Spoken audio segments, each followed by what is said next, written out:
Aksi anarkis kembali dilakukan sejumlah oknum pemuda asal Sumba, Nusa Tenggara Timur di Badung pada Sabtu 24 Februari dini hari. Mereka terlibat cekcok dengan waiters di KP Tua Rembulan, Jalan Gunung Sanghyang, Kerobokan Gajah, Kuta Utara, dan mengeroyok seorang anggota TNI yang bertugas sebagai Babinsa. Padahal Babinsa bernama Serda Chandra Gunawan tersebut hanya bermaksud melerai cekcok agar tidak terjadi keributan yang mengganggu keamanan dan ketertiban masyarakat. Peristiwa bermula ketika pelaku yang belum diketahui identitasnya bersama rekan-rekannya berjumlah 10 orang mengkonsumsi minuman beralkohol sekitar pukul 1 WITA. Diduga pelaku saat itu sudah dalam kondisi mabuk. Ada waiters perempuan berinisial IEMP 27 tahun menemani kelompok pelaku saat itu. Kemudian salah satu pemuda Sumba yang merupakan pelaku utama berselisih dengan IEMP.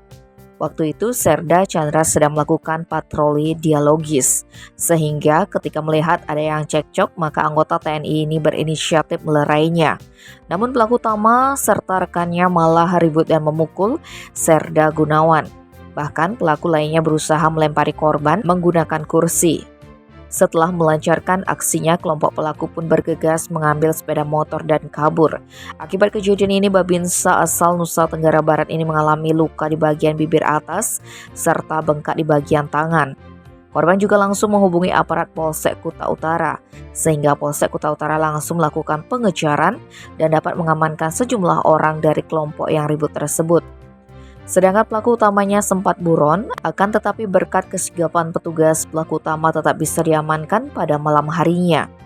Kapolres Badung AKBP Teguh Priyowasono membenarkan kejadian tersebut, namun pihaknya tak membeberkan identitas para pelaku.